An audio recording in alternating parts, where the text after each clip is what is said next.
झी5 वर संपूर्ण episode free मध्ये पाहण्यासाठी खाली दिलेल्या लिंक वर क्लिक करा। तुला खरं सांगू, मला ना श्रीला भेटायची भीती वाटत होती। का? तू जर खरंच मॅरिड असेल तर काहीतरी असं जर असतं ना तर त्यांनी तुला सांगितलं असतं, लपवलं कशाला असतं? अगं लपवलं नसेल, कदाचित राहून गेलं असेल सांगायचं। हे बघ, आपण असं करूयात, शंकेला ना जागाच ठेवूया नको। आपण त्याच्या ऑफिसमध्ये फोन करू आणि विचारू। डायरीमध्ये नंबर असेल ना? थांब, मी आलेच, आत्ता फोन करते। चिल। हॅलो, हा गोखले गृहोद्योग का? नमस्कार, मी सारिका बोलतेय। तुमचे अकाउंटंट आहेत ना, त्यांच्या बायकोची मैत्रीण बोलतेय मी। तिचा फोन लागत नाही म्हणून इकडे फोन केला।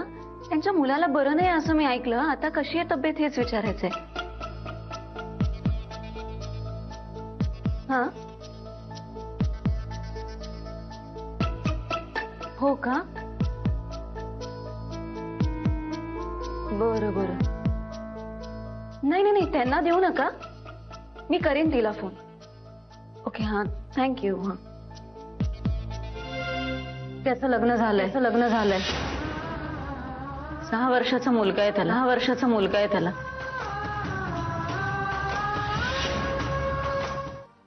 अजून कशी नाही आली ही? 8:43 बस कधी चुकवत नाही। काय झालं असेल? आजारी असेल का? की कालच्या सारखा उशीर झालाय? फोन करावा का? नाही, केलाच पाहिजे। आणि आता फार वेळ घालवून चालणार नाही।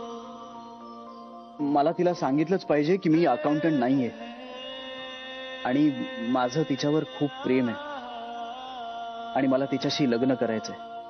हे पण हे तुम्ही मला काल का नाही सांगितलं? सॉरी मॅडम, पण मी असा विचार केला की तुम्हाला प्रत्यक्ष भेटूनच सांगावं। म्हणजे त्या जान्हवीचं लग्न झालेलं आहे आणि तिचा नवरा तिच्या आईपेक्षाही वरताण आहे। हो मॅडम। मग तुम्ही हे श्रीला का नाही सांगितलं? मॅडम, श्री सरांकडे कोणीतरी क्लायंट होते, मग त्यांना उगाच कशाला त्रास द्यायचा। पण मी सिक्युरिटीला स्ट्रिक्ट इन्स्ट्रक्शन्स देऊन ठेवलेत की तो माणूस आला तर त्याला येऊन द्यायचं नाही म्हणून। म्हणजे त्या मुलीचं लग्न झालेलं आहे आणि तरीही ती आपल्या ऑफिस मधल्या अकाउंटंटशी संबंध ठेवून आहे। पण तिचा तो नवरा ना खूप भयानक आहे। हो, मला म्हणजे माझ्याकडे फ्रेंडशिप मागत होता। एक माणूस आपल्या ऑफिसमध्ये येऊन आपल्याच ऑफिस मधल्या एका महिला कर्मचाऱ्याशी अशा शब्दात बोलतो, ते तुम्ही मला का सांगितलं नाहीत? मला नाही तर कमीत कमी श्रीला तरी सांगायचं, त्यांनी चांगला समाचार घेतला असता त्याचा। बायकांचा रिस्पेक्ट ज्यांना ठेवता येत नाही त्यांनी माझ्या ऑफिसमध्ये पाऊलही टाकायचं नाही। कालच पोलीसमध्ये दिला असता त्याला। तुम्ही का नाही सांगितलं मला? Sorry madam. ही मुलगी काही माझा पिच्छा सोडत नाहीये। या ना त्या निमित्तानं परत परत माझ्या आयुष्यात येते। पूर्वजन्मीचे हिशेब चुकते करायचेत की काय कोण जाणे। जेवढ्या वेळा नव्यानं समोर येते तेवढ्याच वेळेला मागच्यापेक्षा जास्त आवडेनाशी होते। देवाचीच काहीतरी योजना आहे की काय तोच जाणे। जान्हवी, तू घरी जातेस का? हा, तरी मी विचारच करत होते, माझं नशीब इतकं कसं मेहरबान झालं माझ्यावर। अगं जान्हवी, असं नको ना बोलूस। अगं आयुष्यभर फक्त कडवट चव अनुभवली आहे ना। सॉरी जान्हवी, पण दुर्दैव बरोबर असलंच पाहिजे ना। आई गेली, बाबांवर आळ आला, बाबांची नोकरी गेली, बाबांचे गुडघे गेले, अनिल आला। या सगळ्या गोष्टी बघ सारख्याच त्रासदायक आहेत। त्यानंतर श्री आला, हे या सगळ्यात नाही बसत। मला आनंद झाला होता त्याच्या येण्याचा, पण कल्पनाच नव्हती तो त्याच्या पाठीशी माझ्यासाठी इतकं मोठं दुःख लपवून आणतोय। यात श्रीची चूक आहे, त्यांनी तुला सांगायला हवं होतं। जान्हवी, आज तुझ्या ऑफिसमध्ये मी काहीतरी सांगायला आलो होतो तुला, पण आता तुला सांगितलंच पाहिजे. हा बोल ग. अगं मी घरीच यायला निघालोय, पण तुझा आवाज असा का येतोय? रडलीस का तू? ओके ओके, ऐक, मी निघतोय. रडू नकोस, मी निघतोय. बाय.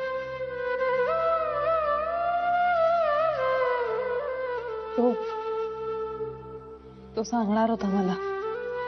त्याचा नाही दोष ह्याच्यात. सगळं सांगणार होता मला. कदाचित माझ्यात ताकद नव्हती ते पेलण्याची. तो म्हणाला,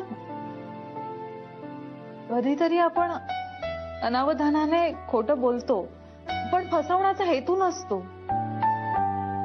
तो सांगणार होता मला, पण बहुतेक त्याच्या बायकोचा फोन आला. मुलगा आजारी आहे ना ग त्याचा, आणि तो गेला लगेच. जान्हवी, तू घरी जा आणि आराम कर. बाबांना काय सांगू? सर विचारत होते तुला. तू जा, मी आलेच. त्या मुलीचं लग्न झालंय? हो लग्न झालंय? हो ना. आणि तरी ना तिचं त्या अकाउंटंटशी काहीतरी आहे म्हणे. हद्द झाली बाबा या मुलीची. हो, हद्द झाली बाबा या मुलीची. वहिनी, पण ना मला ती मुलगी अशी नाही वाटत हो. तुला वाटायचं काय आहे? तुला काही अनुभव आहे का तिचा? आणि मुळात म्हणजे तुला ती आठवते तरी का?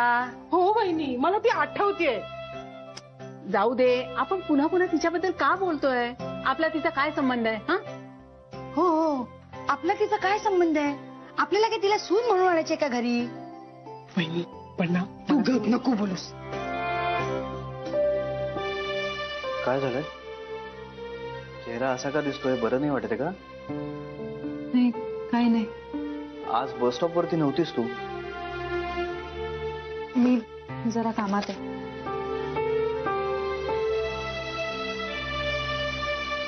बरं, संध्याकाळी भेटूया ना बस स्टॉप वर? नाही, दुसरीकडे जायचंय.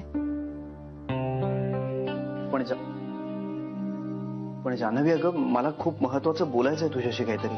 खूप महत्वाची कामं आहेत मला आज. जान्हवी, अगं काय झालंय तुला? अरे काम आहे. बरं, पण मग कधी भेटूया ते तरी सांग. काही गरजच नाहीये ना त्याची.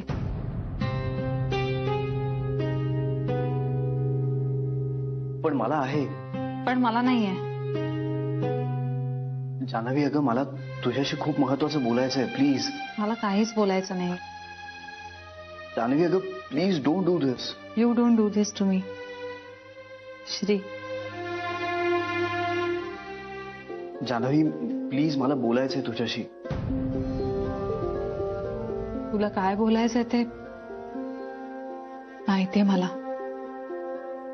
माहितीये?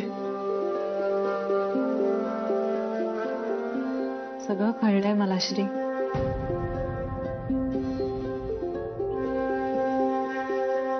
मी सांगण्याआधीच हिला कसं काय कळलं की मी अकाउंटंट नाहीये ते? बोरकरांनी तर नसेल ना सांगितलं?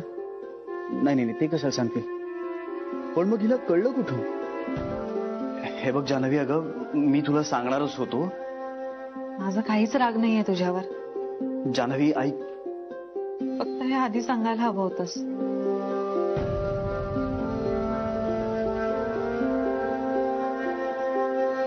प्लीज जा इथून. जान्हवी, अगं प्लीज श्री. ठीक आहे, मी वाट बघेन तुझी. तू जोवर तिथे येत नाहीस तोवर मी तिथून हलणार नाही. आणि मी माझे शब्द पाळतो. प्लीज जान्हवी, हे बघ, मला माफी मागायची एक संधी दे प्लीज. श्री, जा तू. झी5 वर संपूर्ण एपिसोड फ्री मध्ये पाहण्यासाठी खाली दिलेल्या लिंकवर क्लिक करा.